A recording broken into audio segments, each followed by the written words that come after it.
খানিকটা ক্ষোভ রয়ে গেল, খানিকটা দুঃখ রয়ে গেল। এবং আজকে ওনার ছবি, ওনার হাতে তৈরি একজন শিল্পী সে দাঁড়িয়ে রইলো, এবং সেই শিল্পীর যে কর্মকার, সেই শিল্পীর যে মানে যে তৈরি করলো, তিনি আর রইলেন না। ডিরেক্টরের ছবি চলতে দেওয়া হলো না। সে গত হয়ে যাওয়ার পর তাকে শ্রদ্ধাঞ্জলি জানিয়ে সেই নন্দনেই সেই ছবি চলছে। তাদের কাছে ছুড়ে দেওয়া উচিত যারা স্ক্রিনিং কমিটিতে ছিল এবং কোন অজানা কারণে আহ, এই ছবি ভবিষ্যতের ভূত, একাডেমি অফ ফাইন আর্টস, এই ছবিগুলোকে বলাই হয়েছিল এই ছবি চলতে পারে না। কোন অজানা কারণে, সেই কারণগুলো যদি আমরা জানতে পারতাম তাহলে ভবিষ্যতে যারা ছবি বানায় বা আমরা যারা ছবিতে অভিনয় করি বা আমরাও ভবিষ্যতে যখন ছবি বানাবো এই ক্রাইটেরিয়া গুলো মেনটেন করে বানাবো। আশা করি ওনারা সদুত্তর দিতে পারবেন। এখনো ওই কমিটি এক্সিস্ট করে। যখন নন্দনের ছবিটা দেখানো হচ্ছে তোমার মানে ভালো লাগা তো একটা আছে, এবং সেই জায়গা থেকে আপনার একটা মানে দুঃখেরও জায়গা সেটা নিয়ে প্রথম কথা হচ্ছে মানে পূর্ববর্তী যে সরকার তার প্রতি যতটা ঘৃণা সবটা মানুষ উগরে দিল আর কি, এইভাবে হাউসফুল করে এবং 3 দিনই হাউসফুল করে ছবিটা জি5-এ রয়েছে, ছবিটা দেখে ফেলেছে। তা সত্ত্বেও মানুষের এই নিঃশব্দ বিপ্লব বুঝিয়ে দিল যে এই ছবিটা 2022-এ এইখানে সসম্মানে চালনা করলে একটা মানুষ চলে গেছেন, মানে তাকে এতটা কষ্ট নিয়ে হয়তো যেতে হতো না, তার মনে তো এই কষ্টটা থেকে গেল। আর শুটিং চলাকালীন কোনো অভিজ্ঞতা তুমি যদি শেয়ার করতে চাও এখন? শুটিং চলাকালীন প্রচুর অভিজ্ঞতা আগে শেয়ার করেছি, এই অভিজ্ঞতাটাই তুমি নাও না। দেখো না, আজকের অভিজ্ঞতাটা তুমি যেটা সচক্ষে দেখছো, আমার মনে হয় তোমার জীবদ্দশায় সারা পৃথিবীব্যাপী এইরকম অভিজ্ঞতা হয়েছে বলে আমার আমার তো জানা নেই। যে একজন ডিরেক্টরের ছবি চলতে দেওয়া হলো না, সে গত হয়ে যাওয়ার পর তাকে শ্রদ্ধাঞ্জলি জানিয়ে সেই নন্দনেই সেই ছবি চলছে। এবং সেই ছবির হয়ে যাওয়ার পরও আজকে যেটা দেখতে পাওয়া যাচ্ছে যে হল ভর্তি যেমন 3 দিনই পরপর 3 দিনই হাউসফুল হয়ে আছে। মানে আমি এই দর্শকের কাছে এবং আপামর বাঙালি পশ্চিমবাংলাবাসী এবং পশ্চিমবঙ্গ সরকারের কাছে অশেষ ধন্যবাদ, কৃতজ্ঞতা জানাই যে আপনারা বিচার করলেন, একটা ভার্ডিক্ট দিলেন যে 2022-এ অন্যায় হয়েছিল।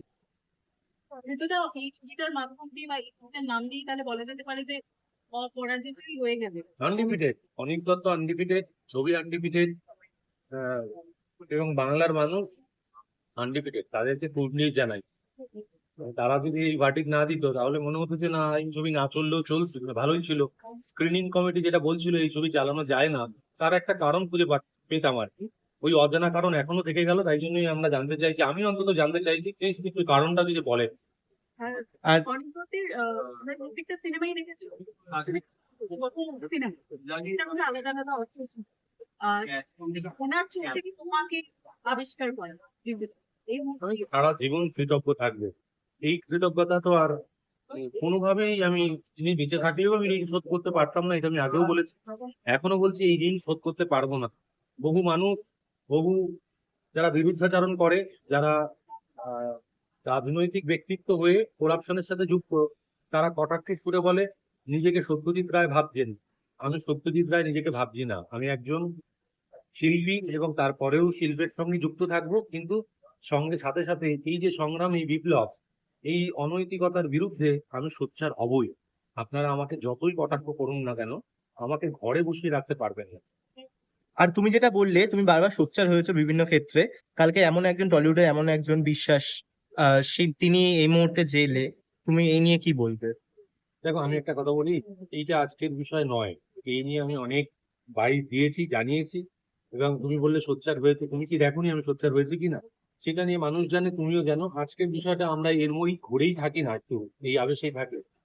স্মৃতিটা অনিক দত্তের শেষ দিনটা আমরা দেখতে পেয়েছি কোন রকম রাজনৈতিক রং কিন্তু ওনার শব্দকে ঘিরে লাগেনি, বরঞ্চ সমস্ত রাজনৈতিক রংকে সরিয়ে রেখে ওনার সেই দিনটা প্রত্যেকটা কাছে মানুষ, প্রত্যেকটা ভালোবাসার মানুষ এগিয়ে এসেছিল। তিনি বা বাকরুদ্ধ ছিল আমরা দেখতে পেয়েছিলাম। সেইটাই যে শেষ পর্যন্ত ছিল মানুষটাকে ভালোবাসার রং শুধু ছিল। আমি তোমাদের মাধ্যমে একটা কথাই বলবো, মানুষ চলে যাওয়ার পর রং, জাতি, ধর্ম নির্বিশেষে মানুষের পাশে এসে দাঁড়ায়, এটা বেঁচে থাকাকালীন করুন। আদর্শ আলাদা হতে পারে, রং আলাদা হতে পারে, কিন্তু তার মানে এমন নয় সে মানুষ নয়, মনুষ্যত্বের পরিচয় আমরা দিই, প্রত্যেক দিন দেওয়ার চেষ্টা করি। এই অভ্যেসটা গত 15 বছর আমরা হারিয়ে ফেলেছিলাম। রং দিয়ে বিচার করতাম, কে কার সঙ্গে ছবি তুলছে, কে কার মিটিং এ যাচ্ছে, তারপরে ফ্লোরে এসে কতটা ভিন্ডিকটিভ, কতটা ডমিনেটিং আচরণ করছে সেটা আমি দেখেছি। আমি তো নিজে ওই ইন্ডাস্ট্রির সঙ্গেই যুক্ত। তো সেইটাকে দূরে রেখে যদি আমরা সুস্থ পরিবেশ গড়ে তুলতে পারি, শিল্পের জন্য সেটা অনেক অনেক সমৃদ্ধশালী হবে। আর যেটা মনে হয় যে অনিক দত্তের মতো মানুষকে তিনি সারাদিন ছবির মাধ্যমে বেঁচে থাকবেন তো সকলের মনে, কিন্তু তুমি সামনে থেকে দেখেছো কি রয়ে গেছে ঋতুদা তোমার সঙ্গে? খানিকটা ক্ষোভ রয়ে গেল, খানিকটা দুঃখ রয়ে গেল, এবং আজকে ওনার ছবি, ওনার হাতে তৈরি একজন শিল্পী সে দাঁড়িয়ে রইলো, এবং সেই শিল্পীর যে কর্মকার, সেই শিল্পীর যে যে তৈরি করলো তিনি আর রইলেন না। তার মানে কি আবারও এটা প্রমাণ দিতে হবে যে মানুষকে গত হয়ে তারপরে সে স্বীকৃতি পাবে? মানুষ বেঁচে থাকতে স্বীকৃতি দিন, তাকে বাঁচতে আরেকটু সাহায্য করবে। ঠিক তুমি বলছেন যে অনেকদার সাথে ঝগড়া না এই দিনটা সাথে কথা কারোর কাছে মনে হতো না, অনেকটা তর্কের মাধ্যমে সাথে কথা বলতে ভালোবাসতে যোগছিস সঙ্গে, তোমার কাছে হয়েছে সেরকম জিতুদা? অনেকটা এমন একটা মানুষ তর্কের মাধ্যমেও শিক্ষা দান করতো, সবার সঙ্গে তর্ক করতেন না, এড়িয়ে চলে যেতেন। উনি তর্কের মতো মানুষ হলে তার সাথেই তর্ক করতেন। এবার যে মানুষ সেটাকে খারাপ ভাবে দেখতো, তার নেওয়ার ক্ষমতা কিন্তু নেই বলে সেইভাবে দেখতো। আমাকে যদি তর্ক করে বা বকা দিয়ে কিছু বলতো, আমার মনে হতো আজকে কিছু কিছু একটা শুনতে পারবো, জানতে পারবো, যেটা আমাকে এনরিচ করবে। তো ওইভাবে আমরা যদি একটু এগিয়ে যাই আর কি, ওনার যে কথাগুলো সেগুলো আমাকে খুবই স্টিমুলেট করে প্রত্যেকটা মুহূর্তে। অনেকদাকে রয়ে গেল, অনেকটাকে নিয়ে আমার কোনো ক্ষোভ নেই। অনেকদার কথা আপনি বলছিলেন না যে ক্ষোভে রয়ে গেল, অনেকটার ছবিটা চললো না, সেই ক্ষোভটা রয়ে গেল, সেই যন্ত্রণা রয়ে গেল, সেটা তো আর পূরণ হবে না যতই নন্দনে চলুক না কেন। 2022-এ এই ছবি চললে যতটা আত্মার শান্তি আমিও পেতাম, অনেকটাও পেত, সেই শান্তি তো কখনোই পূরণ হবে না। এটা একটা সংগ্রামের প্রতিফলন, এবং তার জন্য অনিক দত্তকেই আমি পুরোটা শ্রেয় করি। শেষ ওনার সাথে শেষ কি কথা বলছি?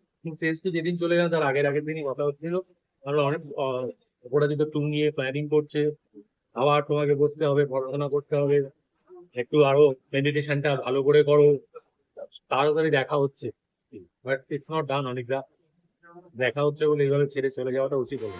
টলিউড ফোকাস কলকাতা চ্যানেলটি আপনাদের ভালো লেগে থাকলে লাইক করুন, সাবস্ক্রাইব করুন এবং অবশ্যই আপনাদের পছন্দের ভিডিওটি শেয়ার করুন। Tollywood focus Kolkata.